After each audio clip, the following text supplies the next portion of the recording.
Hey guys, welcome to another VATSIM VFR tutorial here on the AviationPro channel. In this video we're going to take a look at the basics and theory of flying VFR on VATSIM. So as discussed in the previous video, we're really going to take a look at VFR by taking the theory into practice. So we're first going to start with the theory today. That's really important before we're going to fly. So we're going to be flying in the next video. But in this video we'll just go through the range of topics that are very important for VFR flying. And it will make you more comfortable when you start to fly VFR on the VATSIM network. So let me just quickly run you through the video. First of all, we're going to start with some of the basics of VFR, and then we're going to explore the different topics, starting with weather avoidance and minima. Then we'll take a look at terrain avoidance and minima and traffic avoidance. Then we're going to take a look at the VFR circuit. This is a very important topic for VFR flying, and then we'll also take a look at kind of a standard procedure. So kind of taking a look at what a basic VFR flight could look like. And then we'll continue with another very important topic regarding VFR flying, and that's airspace classifications and the different zones that you will encounter when flying VFR. Then we'll take a look at VFR charts, kind of, what they look like, where you can find them, and what you have to take into account. And we'll take a quick look at flight planning and fuel. And I'll finish off the videos with some final tips that should make your VFR flying on VATSIM more comfortable. As always, down in the description there are a lot of timestamps that will help you navigate through this video, so make sure to check it out. Without further ado, let's start with the basics of VFR. So I hope you know that VFR stands for Visual Flight Rules, and that's really what VFR flying is about. It's about looking outside. On my first flying lesson at Teugen Airport in the Netherlands, one of the first things that the instructor did was covering the instruments with a VFR chart, because I was just looking too much at the instruments.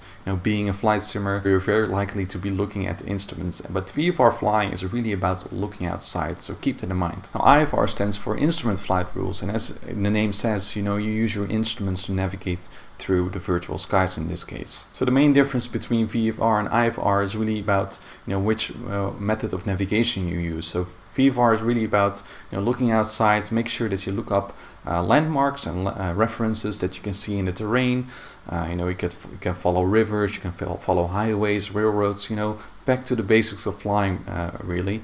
While IFR is a lot about instruments, so technically without looking outside you can navigate your way through the skies by using VORs, or if you're flying more advanced aircraft you can use flight management systems using GPS to navigate via airways, via waypoints, to execute an ILS approach, or using the instrument landing system. So that's the core difference. VFR is about looking outside and navigating using landmarks that you can actually see, and then IFR is flying using your instruments. So when you're starting a flight on a VATSIM network, you can decide whether you're going to be flying IFR or VFR. Now, of course, this tutorial series is about flying VFR, so that's what we're going to explore. And within VFR, there are also some special types. Now, of course, normally you would fly your VFR flight during daytime, but VFR at night is in some regions also allowed. So basically, if there are just a lot of illuminated areas, highways are properly illuminated, you can navigate using those landmarks. Now, keep in mind, VFR flying at night is not always allowed, so make sure that you look up for your country whether it's actually allowed. In the Netherlands, it's actually not.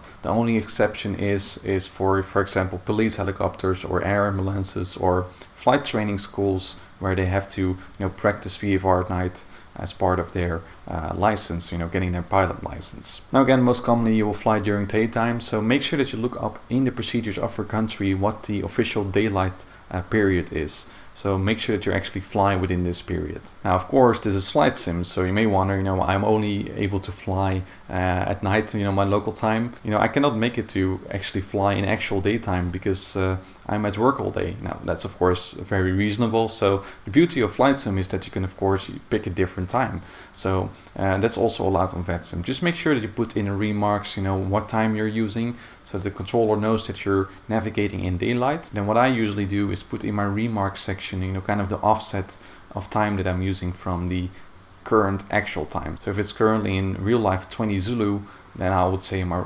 remarks that I'm flying with a time offset of 8 hours. So I'm flying at 1200 Zulu. So then the controller knows that you're actually using daylight in your simulator, which is allowed. And another type of VFR that you might encounter is so-called SVFR, or special VFR. So this kind of type of a VFR that allows you to fly below the weather minima, if the weather due to local variations is just below the minima, but you still want to land at an airport.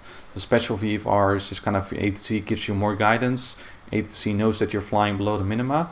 This is something that you always have to request from air traffic controllers, and usually special VFR flights are limited to 1 or 2 aircraft within the control zone of the tower.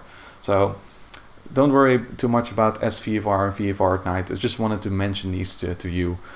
In this tutorial series, we're just going to fly in VFR at daylight, and we're not going to bother with any of those other types of VFR. So what kind of VFR flights can you do? Now, as I said in the introduction video, anything is possible really. You can fly a scenic tour, you can make water flights using an aircraft capable to land on water. You can do so-called cross-country flights where you're really flying across airports within your country, but you could also fly a big tour in Europe or Australia or whatever, really flying long legs. So with VFR you have a lot of freedom to choose what kind of route you're going to be flying and how much you're going to be flying really, so that's great fun. And then it's also important to consider uncontrolled versus controlled VFR flying. Basically VFR flying, you can either fly in uncontrolled airspace or in controlled airspace, and there's a bit of a difference there. We'll take a look and explore this topic a lot in this video. Now lastly, let's finish off with what aircraft you should pick for your VFR flights on VATSIM. Now I would recommend, if you're a beginner, pick an aircraft that's slow. And preferably an aircraft with a so-called upper deck wing, so a wing that's above your head basically, so like the Cessna 172. The reason is, if you're flying nice and slow, you have more time to look up the landmarks. It just feels more easy. You have more time to think about what your next steps are. And using an upper deck wing, you have a lot more room to explore and see around you. If you have a lower deck wing, your view is blocked and it will be less easy to pick out landmarks. So make sure you go for something like a Cessna 172. That's a classic general aviation airplane that's used a lot in the real world, and it just gives you that extra advantage of seeing more and flying relatively slow. So for example, do not fly with the Beechcraft Baron 58 immediately. I mean, that thing flies fast, there's a lower deck wing, so it's not as easy to pick out landmarks. Pick something like a Cessna 172 or 152, 182, there are a lot of options out there. And luckily on the flight sim market, there are also a lot of those kind of aircraft out there. So those are some of the basics of VFR flying. Let's explore the different topics right now. We'll first start with weather avoidance and weather minima. Now, since VFR flying is about looking outside and flying using visual references, you need to have good weather in order to be able to actually fly the flight. If the weather is not good enough, if the visibility is not good enough, you have to fly using your instruments, which makes you flying IFR. But we're not going to do that in this tutorial series. We want to fly VFR. So we have to take into account the weather. Now in aviation you have something called VMC and IMC. VMC stands for Visual Meteorological Conditions. And basically you have a set of minima, and if the weather is above those minima, then you are able to fly VFR because the conditions are such that you're able to fly visually. On the other hand, you also have IMC, and these are conditions below this set of minima where the visibility is not good enough to be able to fly visual. So you have to fly using your instruments in IMC conditions. So how do you determine whether it's going to be a good day for VFR flying? Well, first of all, my tip would be just look outside. Look out to your window, especially if you're using a real-world weather engine and you're planning a flight around your own home location, so to speak. Look outside. As you can see, this weather, it looks pretty good. The clouds are nice and puffy, nice and high, a lot of blue, visibility seems good as well, so that's a great day for VFR flying. And this, not so much. A lot of clouds, very gray skies, very likely that the cloud base is very low, and probably the visibility is not that good either. So that's not going to be a good day for VFR flying. But again, in general, there's so-called minima to determine whether the weather is VMC or IMC. I'm just going to give you some minima according to ICAO classifications, but do keep in mind that these minima differ, or can differ per country, and also, can differ per airspace class. For example, in the Dutch airspace class system, which we're going to talk about a little bit later in this video, there are different minima for different airspace classes. So keep that in mind. These ICAO classifications are just a general rule of thumb that you can use to determine whether you are allowed to fly VFR. So in general, if you're flying above 1,000 feet, you have to make sure that you're at least 1,500 meters away from cloud horizontally, or 1,000 feet vertically from cloud. So the way you can assess that may be a little bit difficult in practice. How do you judge 1,500 meters away from the cloud? So I can kind of judge that by looking at VFR charts and based on your experience. The vertical separation is a little bit easier. You can look at the matter what the cloud base are. Now in the matter it's reported what the cloud base is above ground level. So if the cloud base is, for example, 3,000 feet, you can perfectly fly a nice VFR flight at 1,000 feet here in the Netherlands, for example. Using the matter you can check whether the cloud base is high enough so you can actually fly your VFR flight properly without any chance of entering the clouds from below. And another minima is that the flight visibility has to be at least 5 kilometers below 10,000 feet or 8 kilometers. Hey, there's a chopper. He's probably flying VFR looking at this weather. Sorry guys, that's the downside of recording videos in the city. Anyway, let's try this again. So if you're flying below 10,000 feet, the visibility has to be at least 5 kilometers, and if you're flying above 10,000 feet, at least 8 kilometers. Again, these visibilities are of course reported in the METAR. You can see, what the visibility is in stated miles, and then you can convert it to kilometers and kind of make sure that the visibility is good enough. And again, you can kind of judge from your own eye, what 5 kilometers of visibility looks like compared to 10 kilometers. Using that, intuition, you can determine whether you're entering IMC conditions. Now, if you're flying below 1,000 feet, and this can happen, you can also do VFR flights at 500 feet minimum above ground level, or if you're, landing and approaching at an airport, you'll be flying below 1,000 feet. In that case, the cloud minima is that you have to just be clear of clouds and you have to have visual contact with the surface, and the visibility has to be 5 kilometers. So again, you can check the airport METAR for this, so make sure that you look it up. For example, this METAR, as you can see, the cloud space are high enough and the visual conditions are good enough in order to safely arrive at this airport. But do keep in mind that you also look at the forecast. Don't just look at the current METAR, look at the forecast and know what the weather is going to be when you arrive at the airport. Because if there's a big cloud front coming in and it's going to be raining, then you will enter IMC conditions and then you're on your own. So you really have to make sure that you also look up the forecast to make sure that you're not going to enter IMC conditions. So these minima give you a little bit of a basic idea of what the weather should be, so that you make sure that you're flying VMC, so in visual meteorological conditions, so you can safely carry on with your VFR flight. Now in some conditions you can actually fly above the clouds. If the clouds are few enough and if there's enough horizontal separation, you are actually allowed to fly above the cloud base, as long as you do not fly too near to the clouds and you still have visual contact with the surface. If the clouds are few enough, even though they're very kind of high, you're actually allowed to fly above the clouds layer, and that's reported in a METAR. And this is helpful. For example, if there's a restricted area that you have to avoid, if the clouds are few enough, you can avoid that restricted area by just changing your altitude. But if if there's just a big overcast cloud layer and you have to fly under it, you cannot avoid that restricted airspace using vertical separation. You have to avoid it laterally. So this is something to think about while you're planning your route. So you may think, okay, I'm flying a nice VMC, but the weather is suddenly, unexpectedly changing. It can happen, and I'm entering IMC. And what do I have to do? Now, of course, there are different ways you're going to be flying into IMC. It's something that's very tricky in the real world, but it can happen in flight sim as well. For example, if thunderstorms develop after a nice and sunny summer day, it can always happen, So you need to keep in the back of your mind certain strategies to avoid IMC. For example, if you're flying towards thunderstorms, you see thunderstorms developing, in front of you, then you still have a chance to actually just turn around and land in an airport where the conditions are still VMC. So at least you do not, force yourself to fly into IMC. And this is why it's so important to look outside. Keep scanning the area for weather, know what you're flying into, and look at the forecast. Now, if you really enter IMC, it can happen. Don't be afraid to tell ATC. ATC will be there to help you. They can, provide assistance, even though, you're not IFR licensed, so to speak. Of course, that's not really something that's, doable in VATSIM.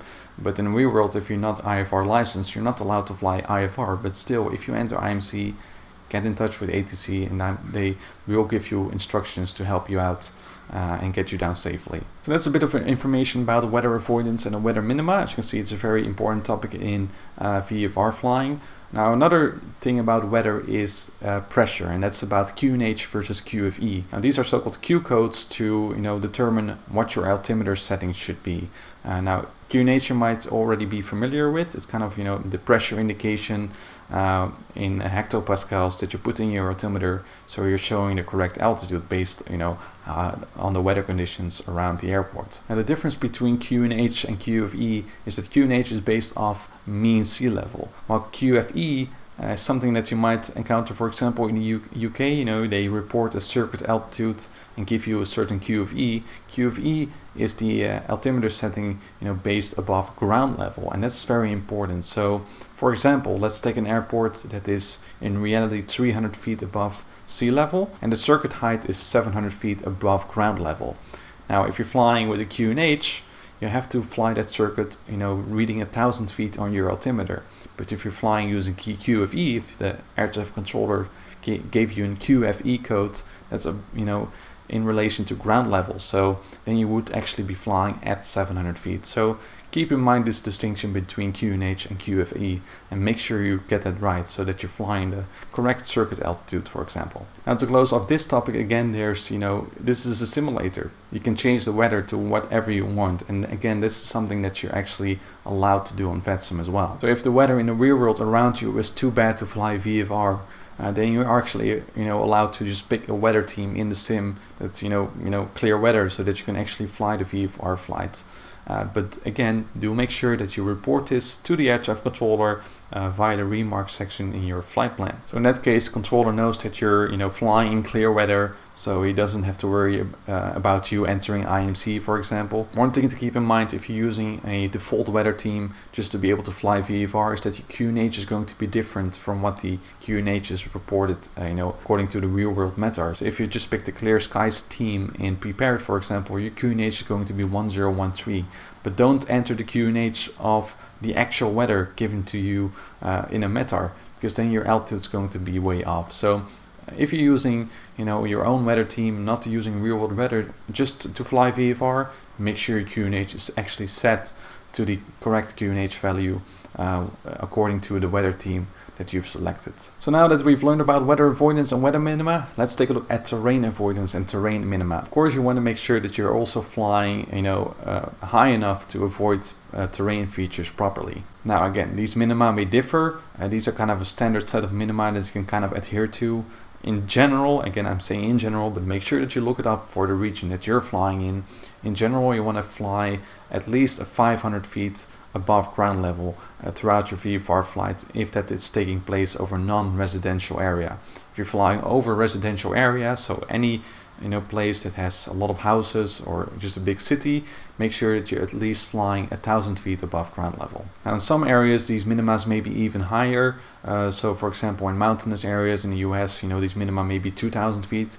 So just to make sure that you really maintain an appropriate amount of terrain clearance. Now, if you're flying in a country like the Netherlands, you know, this country is flat, so terrain is not going to be really an issue. But if you're flying VFR in mountainous areas, you really have to take a good look at the terrain minima and the weather minima. So for example, if you're flying into a mountainous area and you have to climb, but the cloud base is still low, you know, you're entering really dangerous situation, because you might end up in IMC with a lot of terrain close by, and that's something you absolutely want to avoid. So always make sure that you look up the terrain minima and whether the weather is good enough, especially in mountainous areas, for flying VFR. Another thing that you want to avoid is traffic, and that's what we're going to discuss next, traffic avoidance. And this is also something very specific to VFR. As we'll discuss in a minute regarding airspace classes, VFR traffic is usually not separated you know, from other VFR traffic or even IFR traffic. It really depends on the type of airspace class you're flying, whether you're being guided by air traffic control to stay away from other airplanes. Often VFR flights, you know, have to make sure they stay away from traffic on their own, and especially if you're flying in uncontrolled airspace, which, you know, the largest portion of a VFR flight usually is, you have to keep a lookout for traffic on your own. And often in conventional, you know, general aviation aircraft, you will not have a TCAS system. So this is really important to remember. So regarding traffic avoidance and VFR, it's very important to always look outside. Just scan the horizon. Make sure that you scan from left to right, you know, where traffic is flying, so you can properly avoid it. Again, you will not have a TCAS system. If you're flying uncontrolled airspace, no one will mention the traffic to you, and no one will give you guidance as to avoid the traffic. So when you're flying VFR, even though it might not be busy on VATSIM, but especially if you're joining an event with a lot of traffic, keep looking outside so you can stay clear of the traffic. Now, in some airspaces, ATC might advise you about traffic. Again, that's something that we'll discuss later on in the video, but you have something called Flight Information Service, and it's kind of a controller that only gives you information about other traffic in your neighborhood. So they will tell you that there's an aircraft flying at your 12 o'clock, at a particular altitude, so you can look out for the traffic. But you still have to do the avoidance. The ATC will not give you headings unless you're flying in airspace where you're actually being controlled and separated from other traffic. So keep that in mind. Now, if ATC gives you this kind of traffic information, but you still cannot see the traffic for some reason, advise ATC about this. Say, hey, I cannot see the traffic. In that case, they might still able to do something about it, maybe still give you a heading to avoid the traffic. Of course, in principle, you should be avoiding it, but if it's really necessary, they might be able to do something about it. So better, just confess, so to speak, that you're actually not seeing the traffic than running into the traffic without noticing it. I'll give you some general rules as to traffic avoidance when flying VFR. This is something that you should also look up, kind of avoidance strategies, and what you have to do when you encounter a VFR aircraft. So I'll just give you some of the basics here. Now, if you're flying at the same altitude as another aircraft and that aircraft is approaching in front of you, then you should both steer away to the right. So if you really see an aircraft coming at you in your face, you both have to steer to the right and avoid the traffic. Of course, when you make the turn, make sure you actually look on your right side so you're not actually running into other traffic, which can of course happen. But in principle, when an airplane is approaching you head on, make sure that you steer away from it to the right. Now, if you're kind of converging on the same track, you see an aircraft coming in from your right, the aircraft that has the aircraft on his right, so in the right view, should give way. So the way you can do this is by, for example, making an orbit, this so-called 360-degree turn, either to the left or to the right as to what is most convenient. And that way you create some more time to let the other aircraft pass before you can continue your route. Now, of course, you could also be overtaking an aircraft. An aircraft is kind of flying at relatively the same altitude as you, but if you're flying faster and you're approaching that aircraft in front of you, you should give way by steering to the right and just make sure that you stay clear of this traffic. So these are some general right-of-way rules that you can apply for your VFR flights, but again, in general, just make sure that you look out for traffic. Try to avoid a right-of-way situation in the first place. That's usually the best tactic, okay? So keep looking outside, as always with VFR.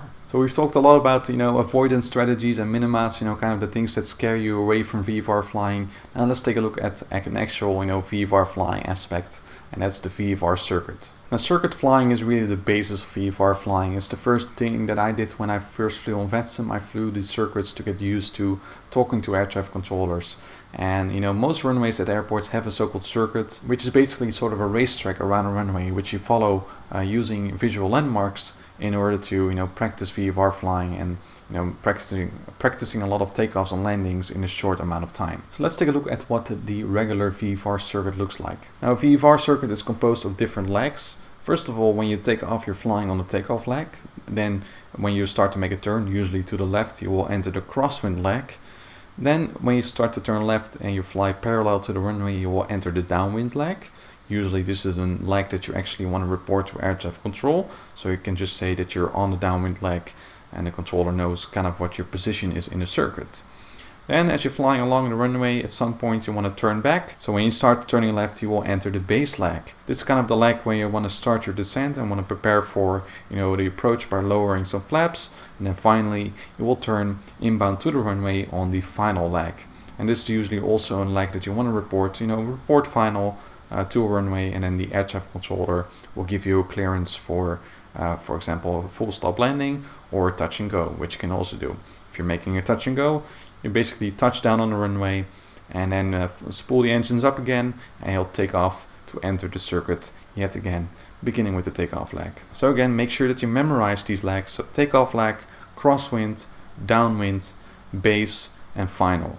Remembering these lags is very important for any VFR flight, because air traffic controller might ask you to report a certain lag, or they may ask you to fly directly to a certain lag, and then of course you need to know where it is. Now of course you want to fly the circuit at a particular altitude. Usually this is about 1,000 feet above aerodrome level. So that's not above mean sea level usually, it's usually above aerodrome level. So keep in mind that if you're using QNH that you correct for the airport elevation. So if the circuit altitude is 700 feet but the airport itself is 300 feet above sea level, then you'll be flying 1,000 feet on your altimeter. Again, if you're using QFE as discussed before, then you will just be flying at 700 feet.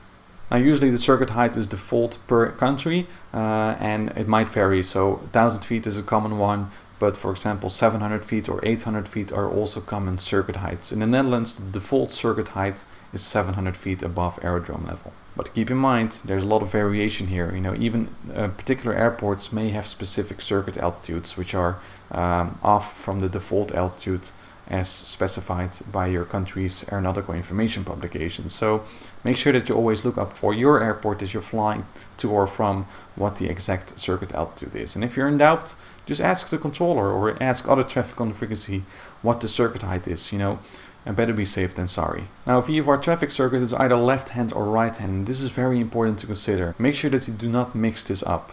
So let's take a runway 36 for example. If you're flying a right hand circuit, it means that you kind of have this racetrack on the right. So you take off on a takeoff flag, then you turn right to crosswind, right to downwind, and then right to base. So if you're approaching the airport and the air traffic controller instructs you to fly the right base to runway 36, then you should not be confused, in relation to your position. You should just fly to the right base of runway 36. The left base would be on this side of the runway. So left hand versus the right hand circuit is always, stated, in relation to the position of the runway. So keep that in mind. Kind of, draw this visual circuit on a map for yourself, so you have a good idea of where the left hand and the right hand circuits are. A runway might have both a left hand and a right hand circuits, but most often runways only have one side where the circuit actually is, and usually a left hand circuit is standard for any VFR circuit. So that's a basic overview of what the circuit looks like and the height and where it is in relation to the runway. Now of course when you're departing or arriving from an airport, you somehow have to enter and exit the circuit. Now in the next video we're going to explore this more. I'm just going to give you some basic details right here. Again, per country this may be specific, their default entry procedures to a circuit. For example in the Netherlands the default entry procedure is to enter via downwind. So in the middle of the downwind leg you join and then make a 90-degree turn. But again, it is often very airport specific. Some airports you may have to do so-called overhead joining, where you fly over the middle of the runway and then turn left or right to join the appropriate circuit. And an overhead joining is, for example, also very common in the UK. It might look even a little bit different. So make sure that you look up what the default entry procedures are for your country. And in terms of exit, this may also be airport specific, but in general you usually exit the circuit via the takeoff leg. So you just take off and then you turn into a certain direction in order to leave the circuit and to eventually leave the control zone of the airport. Again, more about circuits in the next video. So I hope by now you have kind of a basic idea of what VFR flying looks like and what the circuit looks like.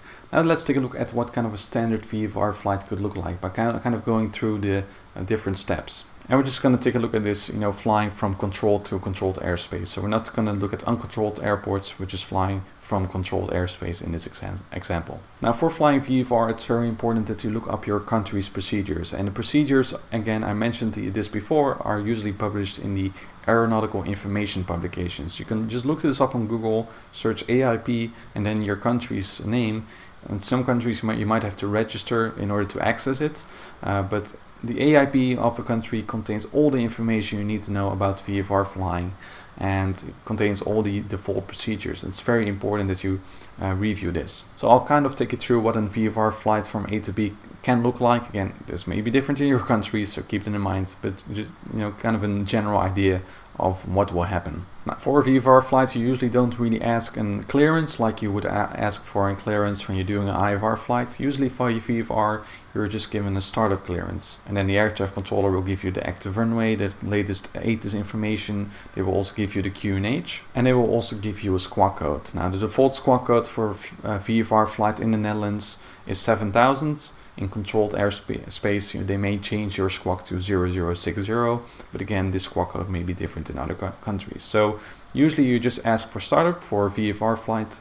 We're gonna look at the phraseology in the next videos, and then you will be given this information. Sometimes you can also start up on your own and just request taxi, and then the controller will give you that information. But in the Netherlands, at least, you should be asking startup first. So after you've started up your aircraft, kind of done your checks, you can ask for taxi. Now taxi is not that different from IFR flights. They will give you a taxi instruction to a holding point to a particular runway via particular taxiways. And of course, keep in mind that during the taxi you might be given instructions to give way to other aircraft. So always keep a lookout. Then the takeoff and the departure. Now again, this depends on the airport. Some airports have specific departure routes. For example, here's a chart of Groningen Airport Eelde in the northern part of the Netherlands.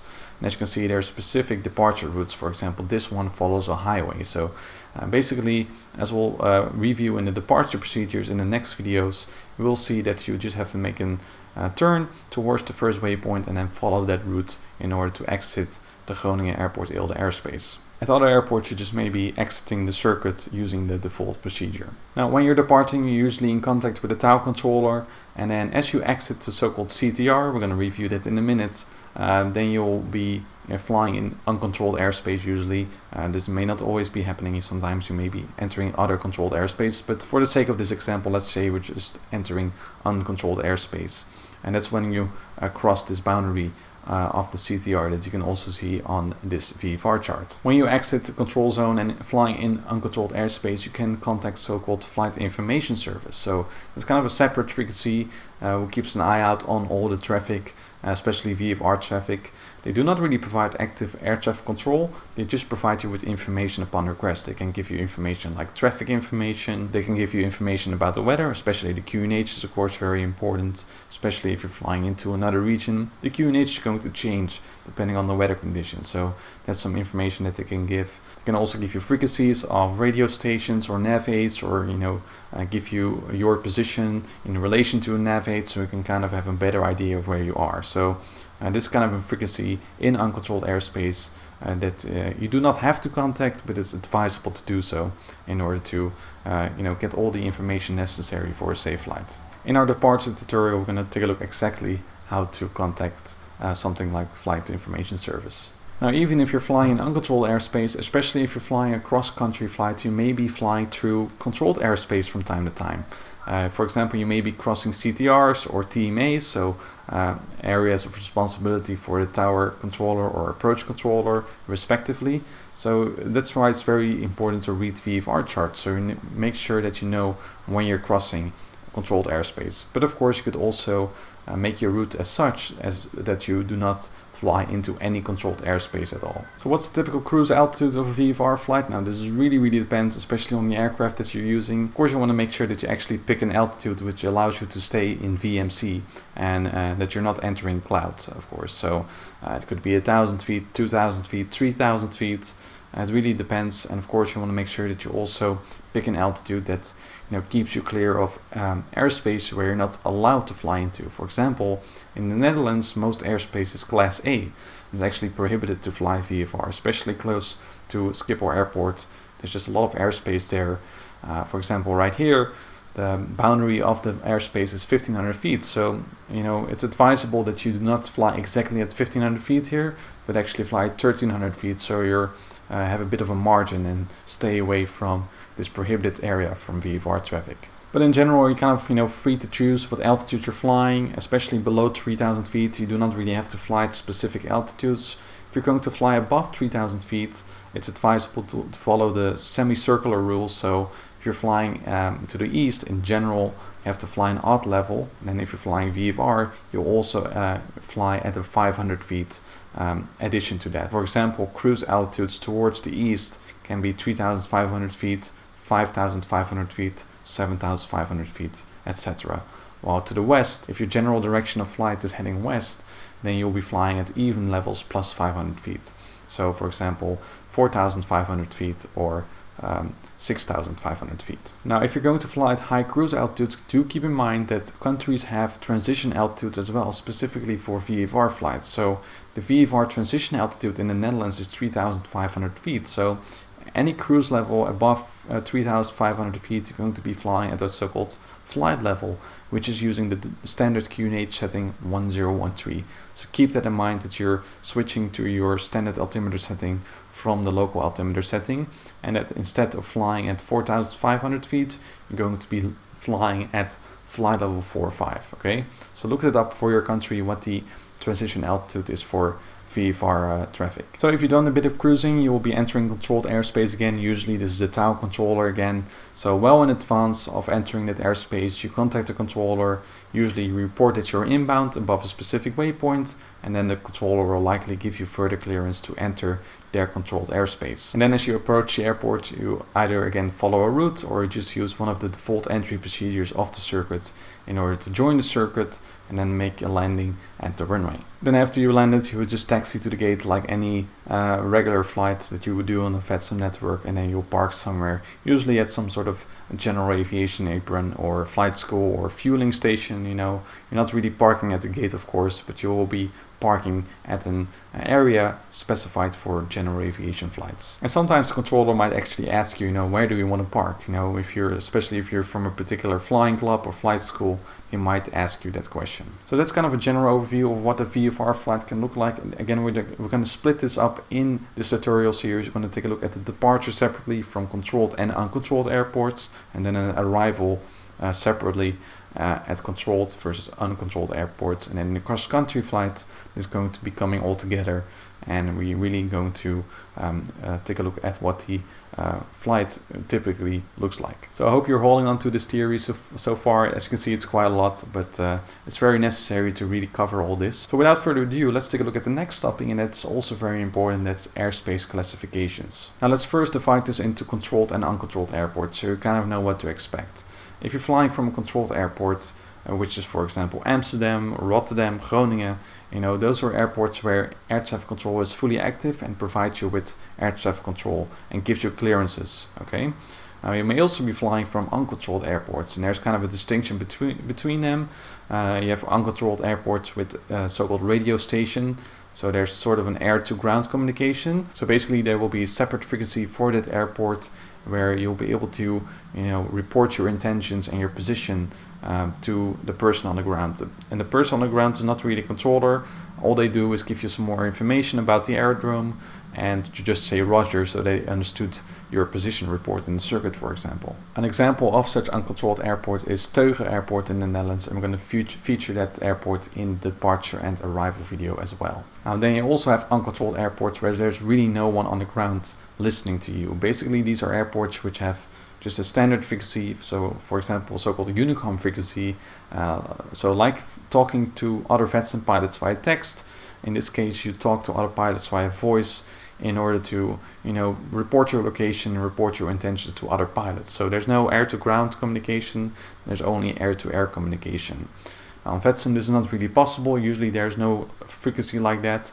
However, with the new audio system and that's coming up, it may be possible to open up these sort of frequencies where you can do air-to-air communications at uncontrolled airports like that. So let's take a look at airspace classifications. First of all, we're going to take a look at the classifications. So class A to G airspace. And these are classifications that tell you whether it's allowed to fly VFR and how IFR is separated from other traffic, how VFR is separated from other traffic, and whether you have to establish two-way communication with air traffic control.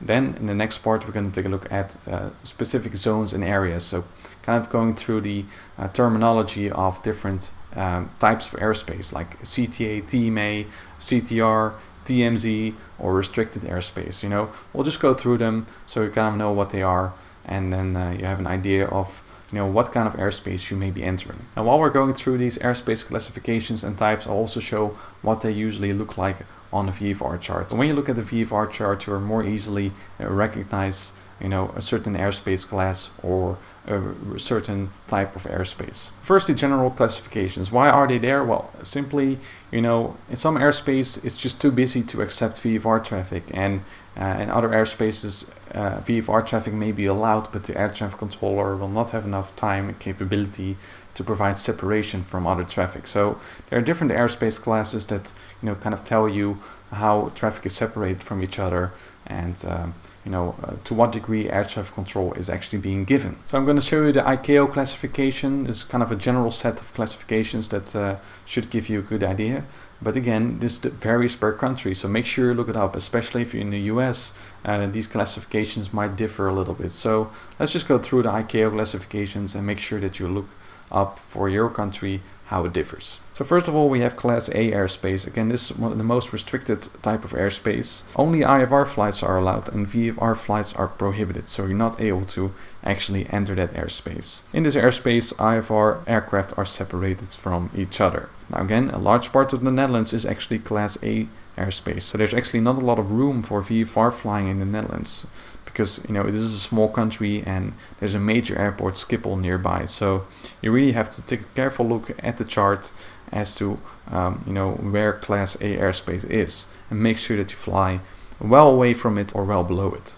Then we have Class B. In Class B, IFR and VFR are allowed, and all flights get air traffic control and are separated from each other. Then we have Class C airspace. IFR and VFR are allowed, and all flights get air traffic control. IFR is separated from IFR and VFR traffic, but VFR is not separated from IFR traffic. VFR traffic in this case only receives traffic information about IFR traffic. So as a VFR pilot, you have to make sure that you stay away from IFR traffic by looking outside and avoiding it according to the traffic information. ATC is not going to give you active guidance regarding that. Then we have Class D airspace. IFR and VFR are both allowed. All flights get air traffic control. IFR is separated from IFR, but only traffic information about VFR is given. So in contrast to Class C, IFR is not separated from VFR, and VFR also not separated from IFR. So you have to keep that in mind as an IFR pilot in this case as well, that you stay away from VFR traffic. Then next we have Class E airspace. In this case, only IFR receives ATC and is separated from IFR. And all flights receive traffic information as far as practical. So VFR flights do not have to be on this frequency, and there's no so-called communication requirement. But in some airspaces, they might still request you to contact the air traffic controller just to be sure. Okay. Then we have Class F airspace. This is airspace where IFR and VFR are both allowed. But all IFR flights only receive advisory service for other traffic, so they're not actively separated from other traffic, and all other flights receive flight information service, so general information and traffic advisories. VFR has no communication requirement in Class F airspace, and it's good to know that Class F airspace does not actually exist in the Netherlands. And finally, we have Class G airspace. Here both IFR and VFR are allowed, but they only receive flight information service. IFR does have a communication requirement, but VFR doesn't. In general, Class G airspace is not really indicated on the chart. It's basically all other airspace that is not Class A to F. Then we also have zones and areas, and it's important to go through this list to kind of see what they mean, because they will show up on the VFR chart. So let's take a look. First of all, we have FIR, which stands for Flight Information Region. This is basically an overarching term for a large area where ATC is provided. So you have the Amsterdam FIR, the Brussels FIR, etc. You have a CTA. This is a control area. Usually it's one area covering a bunch of TMAs, which is going to be next. Usually this is an area that's controlled by the radar or center controller. TMA is kind of a smaller airspace, more close to the airport. It's called terminal control area.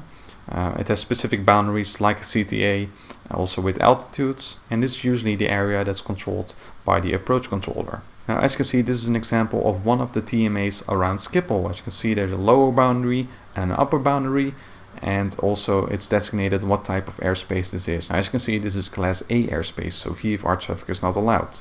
As you can see, the lower boundary is 1500 feet, so you have to make sure as VFR traffic to stay well below this area. Then next we have the CTR, or the so-called control zone. This is usually the area that's controlled by the tower controller, and it's usually from the ground up, so at ground level up to a specific altitude.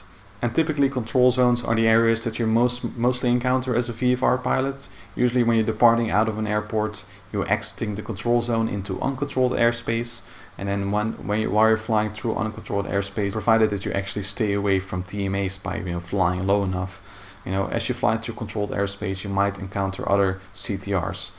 So then you have to contact the tower frequency in order to ask whether you can cross that CTR, and otherwise you have to fly around it. The CTR is pretty easily visible in the VFR chart. It's kind of quite a characteristic look to it. Usually it's in circle, and then with extended areas which cover the ILS areas. Basically, the tower controller is usually in charge of the final approach to the runway where the ILS signal is active. Then there are a bunch of areas that you also have to take into account. First of all, we have so-called TMZs, or transponder mandatory zones. These are basically areas on the chart where you have to have a mode S transponder. Now on VATSIM you don't really have to worry about this, so let's go to the next one, which are more important. First of all, we have prohibited areas. In the Netherlands, this is indicated by EHP, so Echo Hotel stands for the Netherlands, and then P for prohibited area. These are areas where it's always prohibited to fly there. Usually this is above airspaces like palaces in the Netherlands, where the king lives, or for example the White House also has a prohibited area where you're not allowed to fly into. So make sure that you look up on the chart where prohibited areas are, and make sure that you stay well away from them. Then we have restricted areas. These are areas used, for example, by the military for live fire exercises or general exercises in the air. Now these areas are not always active. You have to look up a NOTAM in order to see whether the area is actually active. So in practice on VATSIM, of course, these are not active at all, so you can just fly through them. But in real life, you really have to check whether these restricted areas are actually being used by military traffic. Now, like all airspaces, the restricted areas usually have particular boundaries, but in the NOTAM, it may also be indicated that the boundaries are temporarily extended vertically or laterally, so that's something to keep in mind. Of course, if you really want die-hard realism, you could just look up the NOTAMs that are used in real life and really avoid these areas. But in practice, it's VATSIM, it's flight sim. This is something that you should not have to worry about that much. Next, we have danger areas. These are pretty similar to restricted areas. So usually these are areas more over the seas that are also used for military flying exercises. Again, the activity and possible size increase is indicated in NOTAMs. So similar to these types of areas are TRAs and TSA, temporary reserved airspace or temporary segregated airspace. These are areas also used for military activity, and you can also check the NOTAMs whether these kind of areas are active. So particular airspace might be reserved, for example, above a military training ground when they're also training with military fighter jets or helicopters. So these were all restricted airspaces. Let's take a look at ATZs. Those are aerodrome traffic zones, and these are kind of little airspaces that are surrounding usually uncontrolled airports. So basically, if you're not flying into or out of such uncontrolled airports, like in the Netherlands, for example, Lelystad or Teugen airports, they will have to avoid these aerodrome traffic zones or ATZs. Again, they have a lateral and vertical boundary. Sometimes within military control airspace, you also have a specific ATZ. So make sure that keep in mind, even though you're cleared to cross a military CTR, there may still be a military ATZ active, which you still have to avoid because there's simply military traffic flying around that tiny bit of airspace. Then we have special rule zones. These are areas used by specific air traffic or for specific activities like glider sites or paragliders, parachute jumping areas, or microlight traffic. So these are usually indicated on the charts by these symbols and are general areas that you have to avoid because, of course, for example, in the parachute jumping areas, you don't want to be flying there because you'll really be in hazard for people that are parachuting there. So as you can see, there's a lot of variety in terms of airspaces, but of course, again, you can make it as complicated as you want. If you just make sure that you're constantly flying Class G airspace and just fly from one airport and arrive at the same airport without entering any restricted areas or crossing any CTRs, you're fine. That way you can make it more easy for yourself. So when you're planning your flight, make sure that you know where you're going, know where uncontrolled airspace is, and then you don't have to worry about this that much, and you can just add more complexity as you become more used to VFR flying, and then you might challenge yourself a little bit more by picking routes that cross specific types of airspace or flying to and from airports that for example are Class B or Class C, where there's quite a bit of traffic around that is not VFR. So as you can also hopefully see from this, VFR charts are very important. VFR charts contain a bunch of information as to where specific types of airspace is, and also provide a lot of information about landmarks so you can navigate your way using visual references. So let's take a look at VFR charts quickly. Now there are different types of VFR charts. You can find them in the aeronautical information publications usually for airports. So there's local VFR charts and en route VFR charts. The local VFR charts per airport, which contain the circuit at that airport, departure and arrival routes, and the general surrounding area, can be found in the AIP. So as you can see, for example, here's a chart from Rotterdam Airport containing all the departure and arrival routes in the vicinity, and here's a chart of Teugen Airport, just showing you the circuit and the specific entry point and exit areas. But if you're flying further away from the airport that you've looked up in the AIP, you have to get so-called en route charts. Now these are usually a bit more difficult to find in the real world. You really have to pay for these charts, big map. You may also get certain apps that will provide the same information. But if you look carefully, you might be able to look up these VFR charts for free on the internet. Usually some outdated charts might be available. You can still perfectly use them for VATSIM, so I would not worry about that too much. Another great website, especially if you're flying in the US, is SkyVector. SkyVector basically provides an VFR chart of the US, as you would buy it in the store. So really a very good coverage of all the VFR areas around there. And for the rest of the world, they actually provide kind of a generic VFR charts, which is not really useful because it does not really contain a lot of landmarks. It's not very clear. It does not provide all the details that you would find on an actual en route chart. So keep that in mind. But SkyVector is very good to use, to do some basic VFR planning and kind of get an idea of what your route will look like. So make sure that you check SkyVector out as well. And then the final topic that we have to cover for today's video is flight planning and fuel. Well, I'm going to give you more detail about this in a cross-country tutorial. I'm not going to go too much in depth on this topic right now. I will take you through the VFR pilot form and kind of show you what you have to fill in. Don't worry about that too much for now, but in principle, when you're flying on VATSIM, it's always advisable that you file a flight plan so that whenever ATC pops up, they know what you're doing. So even if you're flying a local VFR flight, just file that flight plan. So let's quickly take a look at how to fill in the flight plan form in vPilot, for example, for a local circuit flight. So just a quick look at what the typical flight plan form can look like. This is just from the circuit video that's coming up.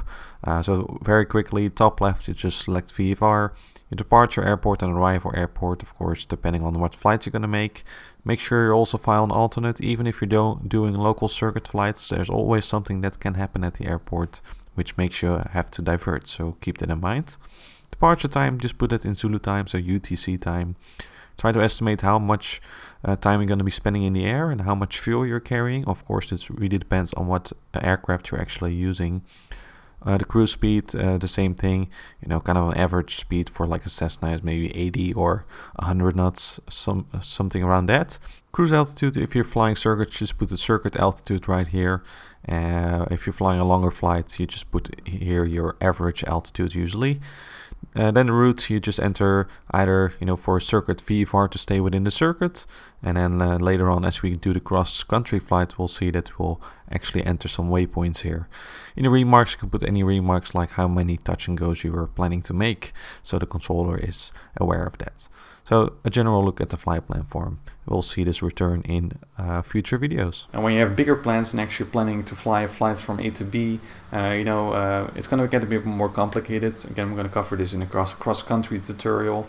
Basically, you want to use tools like SkyVector or your VFR chart next to you, or maybe an app that's used for real-world VFR flying in order to construct a route and make sure that you know how your route goes and whether you're going to be crossing particular airspaces that you have to contact ATC for. With that, you'll determine at what kind of altitude you'll be flying along your route, and with that, of course, you also need to do some fuel planning. Now, fuel, I'm not going to go too much in depth about that. It's of course very aircraft specific. It really depends on what type of general aviation airplane you're using. Basically, usually, simple VFR general aviation airplane add-on like Carinetta aircraft come with some sort of performance table. So for different altitudes, you can look up, what your approximate fuel burn is, and then using SkyVector, if you have drawn a route, you can determine how many nautical miles you're flying at what altitudes, and based on that, you can kind of make a prediction as to what amount of fuel you're using. So keep in mind, there are usually not very advanced fuel planners out there, as with, for example, PFPX for airliners. So you have to do a bit of manual calculations usually, so keep that in mind. So as you can see, a lot of theory, I know, but I hope you got it through and that you made it so far. Make sure that you let this sink in a little bit before you go to the next video. But it's very important to understand all this, so you kind of have an idea what to expect. But again, we'll take it easy. We're going to take this step by step, and let me just give you some more final tips in order to make your VFR flight as comfortable as possible. First of all, fly slow. Again, make sure that you pick an appropriate aircraft for that, but you don't really have to fly that fast. You don't have to cruise with full power. You can just take it easier. Flying slow really helps you to just think about your next steps and to navigate using visual references, especially if you're lost. You have a bit more time to just look up where you are, and you have to cross-check with the VFR chart, so it really takes some time. Second tip is to plan ahead, especially if you're doing a cross-country flight. You really have to plan ahead. Make sure where your route is, what airspace classes you're crossing. Of course, we're going to cover this in later videos, but planning ahead really already does 50% of the work. So keep that in mind, that you take an appropriate amount of time to prepare your flight. Next, fly from a simple airport, guys. You don't have to fly VFR out of Schiphol immediately, or fly VFR across London airspace immediately. Make sure that you just pick an airport that is calm, kind of is a simple airport. Its surroundings contain uncontrolled airspace. This just makes it so much more relaxed. It gives you some time to just really work on departing and arriving at the controlled airspace. Okay, so really pick an airport. For example, let's say Edinburgh in Scotland. The airspace around there, it may be not as busy as London airspace, or if there happens to be a local event in the Netherlands, for example, or if Amsterdam radar is online, you can fly out of Groningen airport or Rotterdam airport, or maybe Maastricht, for example. So keep that in mind, that you pick the smaller airports, not the major hubs. And with that, make sure that you familiarize yourself with one airport first of all. This really helps making more sense of what happens at that particular airport without being distracted by procedures at the other airports. Okay, so for me, when I first flew on VATSIM, I flew a lot around Groningen Airport Eelde. That's why I'm also going to feature that airport in this tutorial series. But it helped me to really understand that airport better. I know the arrival and departure routes better. So just stick to one airport. It's the best thing that you can do. And then later, as you get more experienced, you can explore other regions and airports. And next, because you are in the beginning of your VFR career, just make sure that you do not do cross-country flights. Just stay at one airport, depart out of controlled airspace into uncontrolled airspace, and then arrive back at again. Again, it makes you get used to the procedures, to the phraseology, and just gives you more time to get acquainted with VFR flying. Next tip that I like to give you is that you look up the aeronautical information publications of your country. This is so important. The AIP contains a lot of information about the general procedures in the country, and also per airport, their arrival, departure procedures, and procedures on the ground. Really look this up. This is so important. It already gives you so much information. You may not be acquainted with the theory of VFR flying. I mean, I do not have a PPL either, but at least using the AIP, you get a good sense of the procedures, and as long as you're able to follow those procedures properly, you'll be alright, and you can learn along the way. So really look up the AIP, both the general sections for general information and defaults, procedures regarding VFR, and airport specific information. And last but not least, the final tip is to look up YouTube channels that fly a lot of VFR. There are a great bunch of videos out there.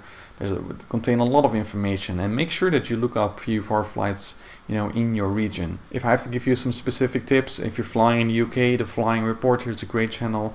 In the Netherlands, channel by Edward de Reus. He makes a lot of flights, flying from Rotterdam Airport mainly, cross country, and also in Europe. If you're flying in the US, you have Steve Wankinevo, you have flight shops as well. So there are just a lot of YouTube channels out there that do a lot of VFR flying. And if you're planning to fly a particular route, make sure that you just look up that route and see if there's a video of that flight out there. It really helps. and makes you acquainted with the procedures that you can expect with that route and with the airports they're flying from and to. So there you go, that's a lot of theory for one video, I know, but I hope it helps and that you are a bit more comfortable with the basics and theory of VFR. We're going to put it into practice in the next videos. In the next video we're going to take a look at circuit flying, and we're going to take a look at some phraseology that is used with that. So an introduction to VFR phraseology on VATSIM. But now I'd like to thank you for watching this video here on the AviationPro channel. Make sure you check out the next videos in this tutorial series. And if you appreciate these videos, make sure that you head over to my Patreon page, patreon.com/AviationPro. Your support would be very much appreciated. Thanks for watching and good luck with VFR flying on VATSIM.